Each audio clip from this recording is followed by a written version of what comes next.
Hello, dear students. This is Vishalsa from Ikra High School. Today, we are going to start a new chapter in Standard 10, Subject Science. The chapter topic is Our Environment, chapter number 15. So, dear students, in this chapter, we are going to study about the environment we are surrounded with. We'll study about how environment affects our lifestyle and how our lifestyle affects our surrounding environment. Even we'll study about how our activities have affected environment widely and that has deteriorated the environment on a large scale. We'll also study about the global summits that held in the world to retain the environment in its natural form. We shall be studying how various components of the environment interact with each other and how we impact the environment. Let's start with our first topic, the ecosystem. All organisms such as plant, animal, microorganisms and human being as well as physical surrounding interact with each other and maintain a balance in nature. All this interacting organism in an area together with non-living constituents of the environment form an ecosystem. That means the environment that you are surrounded is the ecosystem that you live in.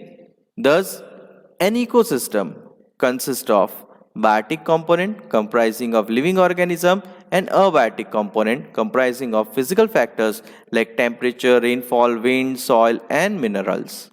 Here is an example given about a garden. If you visit a garden, you will find different plants such as grasses, trees, flower-bearing plant like rose, jasmine, sunflower and animals like frog, insect and birds. All these living organisms interact with each other and their growth, reproduction and other activities are affected by abiotic component of the ecosystem. So, a garden is an ecosystem where you will find different objects interacting with each other. Here the objects or the components are living just like frog, insect, birds and the plants, trees, flower bearing plants and the other things that surround the environment. Other types of ecosystem are forest, pond and lakes. So what you studied over here is a ecosystem where you will find natural ecosystem and a man-made ecosystem.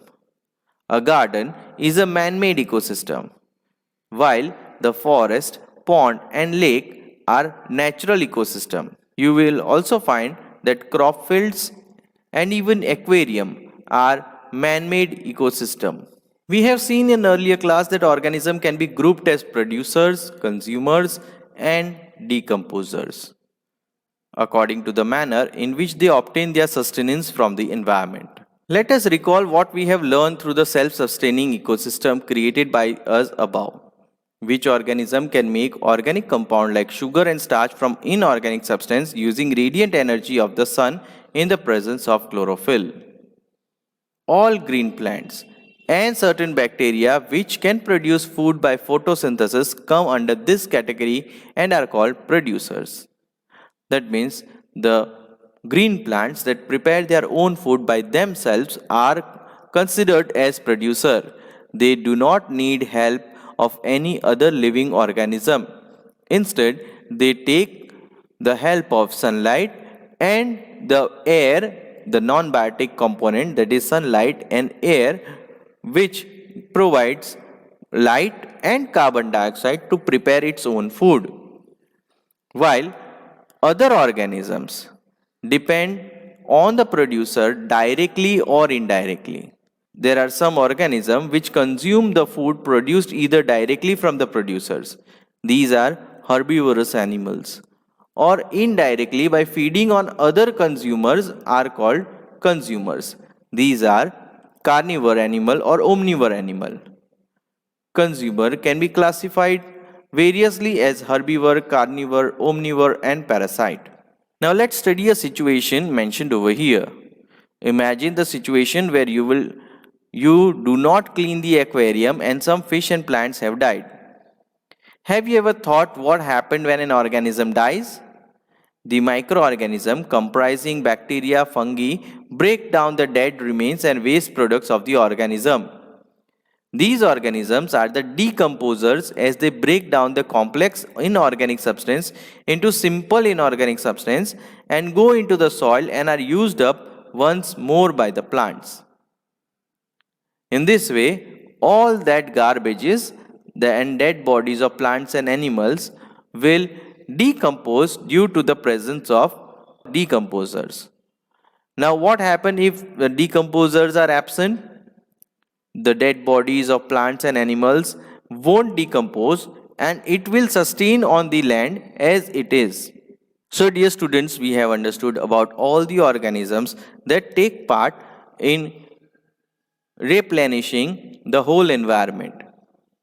The producers produce the energy from the sun.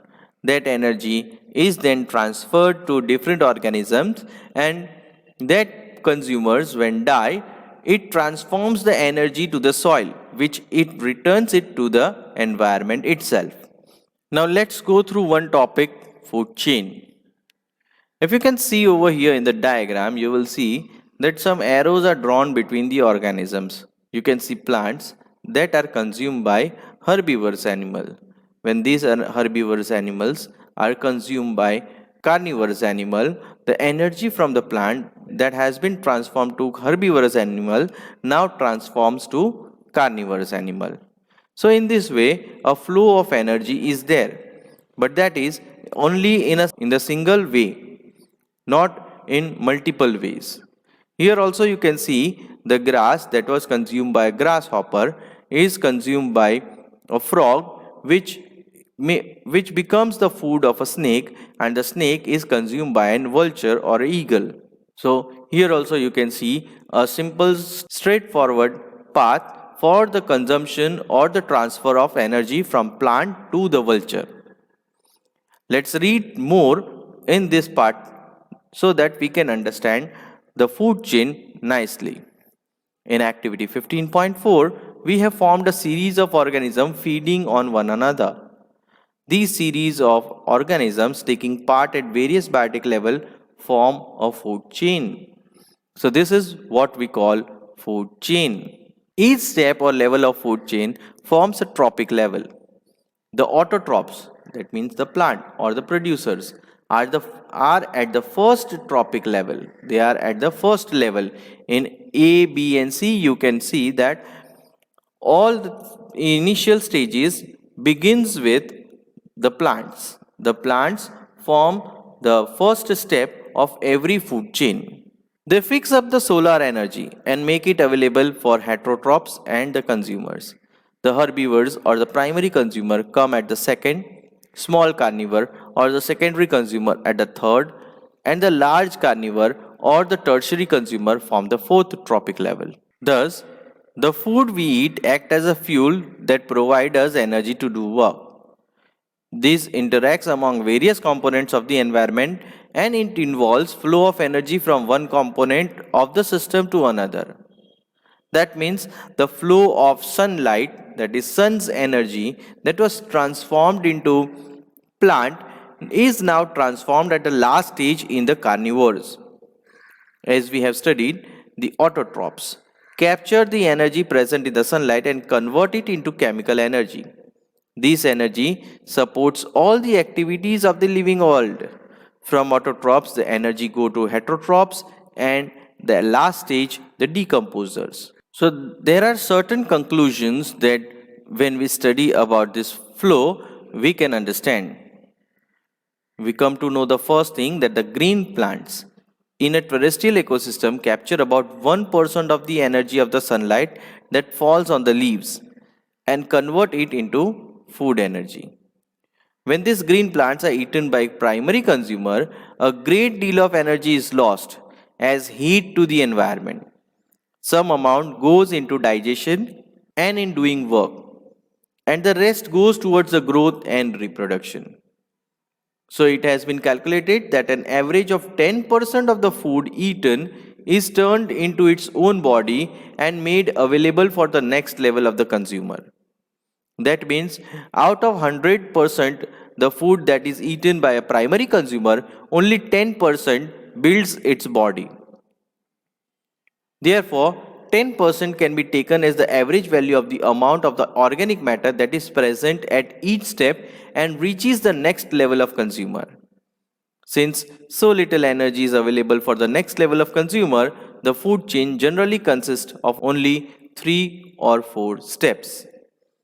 The loss of energy at each step is so great that very little usable energy remains after 4 tropic level. There are generally a greater number of individuals at a lower tropic level of an ecosystem. The greatest number is of the producer.